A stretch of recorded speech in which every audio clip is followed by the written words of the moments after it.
नमस्कार दोस्तों, आज बात होगी रोजगारों पे। आज बात होगी जनता के हक की लड़ाई के लिए। आज बात होगी जितने भी युवाओं के बेरोजगारों के लिए। आज बात होगी देश के सरकारों के लिए। आज बात होगी मेरे दोस्तों बिहार की सरकारों के लिए। मैं बिहार से बिलोंग करता हूं मेरे दोस्तों। आज हम बात करेंगे सिर्फ बेरोजगारों के लिए। आज तक हम बता रहे हैं, इतना अभी मुहिम चल रहा है बेरोजगार के लिए। मैं हूं बेरोजगार का मुहिम, जो हमारे ट्विटर्स, फेसबुक्स, इंस्टाग्राम सब पे चल रहा है। लेकिन अभी तक न्यूज़ चैनल, मीडिया चैनल इस चीज़ को नहीं देख पाया, इस चीज़ को नहीं समझ पाया। आखिर युवाओं का हक की लड़ाई में हम भी सहयोग करें, इसके लिए कोई मीडिया भी सहयोग नहीं कर रहा है मेरे दोस्तों। आप बता सकते हैं तो इससे आप समझ सकते हैं कि क्या चल रहा है देश में। सरकार नहीं चाहती युवाओं को रोजगार देना। सरकार तो यहाँ तक कि सारे चीज़ों को बेच रही है। लगता है कि आने वाला समय में देश को ही बेच दे। तो बस इतना ही कहूँगा मेरे दोस्तों कि बस हमें लड़ना है, हमें आगे बढ़ना है, बेरोजगारी के खिलाफ हमें ललकारना है और हमको रोजगार के लिए हक की लड़ाई लड़ना है मेरे दोस्तों। तो स्वागत है मेरे दोस्तों हमारे आपके अपने यूट्यूब चैनल मैथ शक्ति में। आज बात होगी युवाओं को। अगर चैनल में नए हैं मेरे दोस्तों, चैनल को सब्सक्राइब जरूर कर लीजिएगा। वीडियो अच्छा लगा होगा तो लाइक कर दीजिएगा और ज़्यादा से ज़्यादा वीडियो को शेयर कीजिएगा, जिससे कि हमारा युवाओं को अंदर जो शक्ति है वो जागेगा और रोजगार के लिए ललकारेगा। मेरे दोस्तों एक बोर्ड पे एक बड़ा अच्छा हम टॉपिक लिखे हैं जो आप पढ़ सकते हैं। युवाओं की हक की लड़ाई, उठो युवा ललकार दो, उठो युवा ललकार दो, कहो सरकार से रोजगार दो। युवाओं को अब उठना होगा और सरकार से कहना होगा कि रोजगार दे।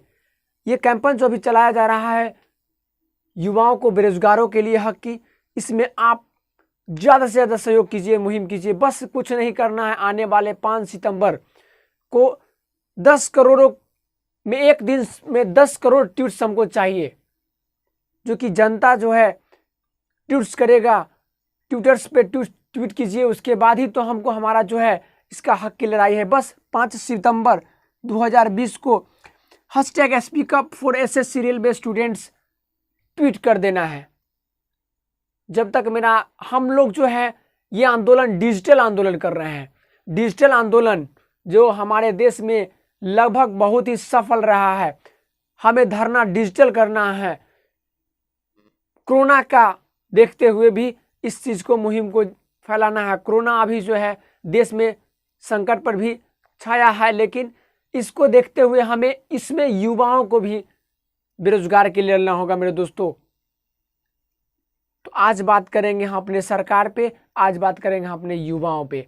आपको बता दूं मेरे दोस्तों कि देश में बहुत सारे युवा, लगभग 70% युवा बेरोजगार हैं। मैक्सिमम 70% युवाओं जो है बेरोजगार अभी है देश में। अब इसको सरकार को नहीं सूझ रहा है। यहाँ तक कि बिहार सरकार की बात करें हम, तो बिहार सरकार सिर्फ चुनाव को देखती है। जब चुनाव का समय आता है तो क्या करती है हमारे नीतीश कुमार जी, जो हमारे आदरणीय मुख्यमंत्री हैं, जो जब चुनाव आती है, जैसे कि अब चुनाव आने वाला है, तो क्या करते हैं कि बहुत सारा नौकरियां दे देते हैं, शिक्षक की बहाली दे देते हैं, तो आपसे कहें बिहार पुलिस की बहाली दे देते हैं, आपसे कहें पंचायत रोजगार की बहाली, बहुत सारा वैकेंसी निकालते हैं। लेकिन क्या करते हैं, निकाल तो देते हैं, किसके लिए? तो वोट के लिए। किसके लिए? तो वोट के लिए मेरे दोस्तों। तो हम एक बार जरूर जागेंगे। हमें वोट तो देंगे ही, लेकिन सरकार से सिर्फ हक की लड़ाई क्या मांगेंगे? रोजगार। अब बहुत ठग लिया हमें, बहुत ठग लिया हमें, अब नहीं ठगाएंगे हम लोग। सिर्फ हक की लड़ाई, युवाओं की लड़ाई। बस इतना है कि आप तैयार रहिए ट्विटर पर। 5 सितंबर को ज़्यादा से ज़्यादा ट्वीट कीजिए। और ट्वीट में क्या करना है? Speak up for railway SSC student. यही हमारा मुहिम है लड़ने का। तभी सरकार सुनेगा, मीडिया सुनेगा। मीडिया को तो लगभग अभी तक 10 लाख 20 लाख जो है ट्वीट्स हो चुके हैं, लेकिन ट्रेंड ऑफ नंबर 1 पर ट्वीट्स चल रहा है, लेकिन मीडिया का इसका कोई जिक्र नहीं। युवाओं पर मीडिया कोई जिक्र नहीं, चाहे वो एबीपी न्यूज हो, चाहे जी न्यूज हो, चाहे आज तक हो, कोई नहीं, सब बिका हुआ है। सिर्फ सरकार का ही सुनता है मेरे दोस्तों, युवाओं का तो सुनता है नहीं, बेरोजगार का तो सुनता नहीं। तो ये मीडिया को हमको सुन के क्या फ़ायदा है, मीडिया चैनल को देख के क्या फ़ायदा, जब एक युवाओं को नहीं होता है, एक बेरोजगार को नहीं होता है, तो ये किसी का नहीं है मेरे दोस्तों, चाहे वो सरकार हो, चाहे वह देश के मीडिया हो। यहाँ तक कि हम लोग पढ़ते कैसे हैं पहले सरकार को मालूम है, हम लोग कैसे कैसे इंटर पास करते हैं, ग्रेजुएशन करते हैं, उसके बाद फॉर्म कैसे कैसे पैसा को जुटा के फॉर्म भरते हैं। अब उसके बाद एग्ज़ाम देने जाने के लिए हमको क्या करना होता है, किसी से कर्ज लेकर, किसी से आपसे कहें पैसा लेकर हम लोग को एग्ज़ाम देने जाते हैं। मैं भी एक स्टूडेंट हूँ और हम भी अभी तक गुजर रहे हैं इस अवस्था से। तो मैं अपना दर्द बता रहा हूँ आपको। तो इस दर्द से हम लोग जूझ रहे हैं, क्योंकि तब एग्ज़ाम देने जाते हैं, एग्ज़ाम देते हैं, उसके बाद दे के आते हैं तो सुनते हैं कि परीक्षा कैंसिल। ये सिस्टम है सरकार का। तो पेपर लीक हो गया। अब बताइए, इतना खर्च करके मैं एग्ज़ाम देने गया, फिर पेपर कैंसिल हो गया, तो इसका जिम्मेदार कौन होता है? सरकार होता है। यहाँ तक कि बताते हैं कि सरकार जब वैकेंसी निकालती है तो रोजगार के लिए, ठीक है, बहुत अच्छा, लेकिन हम लोग रोजगार के लिए फॉर्म को फिलिप करते हैं, लेकिन क्या होता है कि उसका फॉर्म तो फिलिप कर देते हैं, अब एग्ज़ाम का कोई समय सीमा ही नहीं, एग्ज़ाम कब लेगा उसका सरकार को चिंता है नहीं, वो अपना मन मर्जी 5 साल बाद ले। अब बताइए 5 साल बाद एग्ज़ाम लेंगे, हम तैयारी 5 साल तक एक ही चीज़ का कर रहे हैं। अब एक एग्ज़ाम के लिए तो हम फंसे हुए हैं, तो इसमें क्या होगा? बेरोजगार होगा कि रोजगार होगा?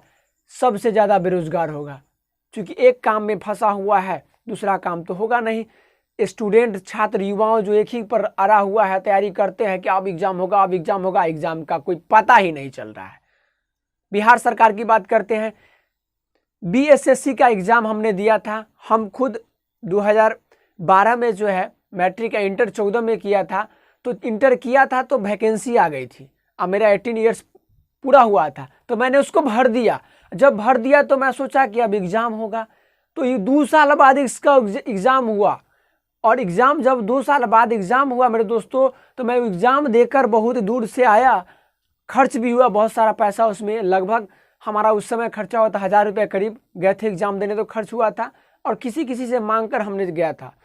तो और उसके बाद जब यहाँ मैंने आया तो मालूम चला कि एग्ज़ाम कैंसिल है, एग्ज़ाम का पेपर लीक हो गया। तो ये किसकी जिम्मेदारी है? सरकार की जिम्मेदारी है। तो सरकार इस पर नहीं सोचता, तो मैं ऐसा सरकार को क्यों चुनूंगा? नहीं चुनूंगा। इस बार सिर्फ बेरोजगारी पे बात होगी, जो रोजगार देगा। अब तो हमारे मोदी जी पर भी विश्वास किए, हम लोग वोट दे के जिताए मोदी जी को, अब दोबारा प्रधानमंत्री हम लोग बनाए। युवाओं का ही बल है जो कि आज प्रधानमंत्री बने हैं आदरणीय नरेंद्र मोदी जी।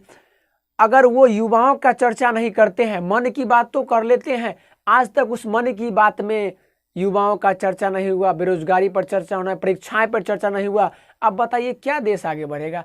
आप तो रेलवे को निजीकरण कर दिए, साथ ही साथ बहुत सारे चीज़ों को आपने निजीकरण कर दिए, प्राइवेट कर दिए, बेच दिए उसको, जो भी कहिए, लेकिन इस पर कोई चर्चा नहीं है, इस पर कोई मुहिम सरकार द्वारा नहीं चलाया गया, न मीडिया के द्वारा। हम युवाओं के द्वारा, हमारे शिक्षक के द्वारा इस मुहिम चलाया गया। उस मुहिम को हम बहुत आगे बढ़ाएंगे, और बस 5 सितंबर को लगभग 5 करोड़ 10 करोड़ ट्वीट्स होना चाहिए मेरे दोस्तों, इसमें सहयोग कीजिए, जो कि हमारा कैंपेन आगे बढ़ेगा और सरकार इस पर कुछ सोचेगी नहीं तो अगला बेर हम कहते हैं कि तख्ता जो है पलट देंगे, यानी कि सरकार को बदल देंगे। युवाओं जाग जाइए, अब सरकार को बदलना ही होगा। अगर युवाओं को लिए नहीं सोचता है सरकार, तो बस जो सरकार युवाओं को सोचेगा, बेरोजगारों को सोचेगा, वही सरकार हमारा देश को विकास करेगा। और जो युवाओं और बेरोजगारों को नहीं सोचता है, वो देश को विकास नहीं करेगा। बस यही कहता हूँ। वीडियो अच्छा लग रहा होगा, ज़्यादा से ज़्यादा शेयर कीजिएगा मेरे दोस्तों। बिहार की बात तो मैं कर लिया, इतना सा नीतीश कुमार हमारे आदरणीय जो मुख्यमंत्री हैं, वो बहुत सारा सिर्फ बोलते हैं, करते कुछ नहीं। अभी देखिए 2020 चल रहा है, चुनाव का माहौल है, तो वैकेंसी निकाल दिए, टीचर्स की बहाली कर दिए। अब वो टीचर्स फॉर्म भरेगा, उसको अब एग्ज़ाम होगा, चुनाव के बाद इसका निर्णय एग्ज़ाम होगा। अब चुनाव के बाद एग्जाम होगा, अगर सरकार रहेगी तो ठीक है, नहीं रहेगी तो वो भी गया। इस तरह से चलता है मेरे दोस्तों युवाओं का। कोई यहाँ खिलौना बना के रखल है, खिलौना। मोदी जी तो कहते हैं आत्मनिर्भर भारत बनाइए, खिलौना बनाकर आत्मनिर्भर भारत को बनाइए।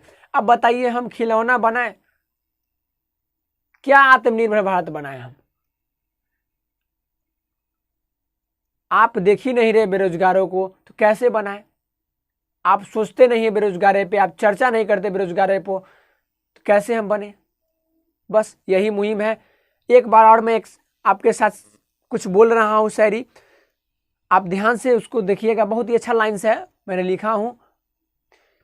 चुनावों तक है छुआ पांव जाता बेसहारों का, चुनावों तक है छुआ पांव जाता बेसहारों का, विभीषण सा है रिश्ता देश के सत्ता मारों का, दिखाकर रोटियां वादों की झूठी देते हैं भाषण, दिखाकर रोटियां वादों की झूठी देते हैं भाषण, चुनावों तक है मुद्दा नीतियां और रोजगारों का, चुनावों तक है मुद्दा नीतियां और रोजगारों का। जब चुनाव होती है तो रोजगार देंगे, ये करेंगे, वो करेंगे, बहुत सारा बात करते हैं, लेकिन बस उतना ही तक मेरे दोस्तों, वोट के लिए आदमी उतना ही तक। लेकिन अब नहीं, अब बहुत हुआ मेरे दोस्तों। अब सरकार भी बहुत ही बेरोजगारों को सताया, अब नहीं जा सतेंगे, अब नहीं, हम हक की लड़ाई लड़ेंगे और सरकार की से हम लड़ाई लड़ेंगे, युवाओं की हक की लड़ाई। उठो युवा ललकार दो, कहो सरकार से रोजगार दो, मैं हूँ बेरोजगार। क्या बोलूँगा? मैं हूँ बेरोजगार, मैं हूँ बेरोजगार। बस यही मुहिम चलाएंगे और आगे 5 सितंबर के लिए speak up for SSC railway students तैयार रहे इस मुहिम में। बहुत बहुत धन्यवाद मेरे दोस्तों, नमस्कार। आपने वीडियो को देखा, ज़्यादा से ज़्यादा वीडियो को शेयर कीजिए और लाइक जरूर कर लीजिएगा, चैनल में नया तो सब्सक्राइब कर लीजिएगा। धन्यवाद।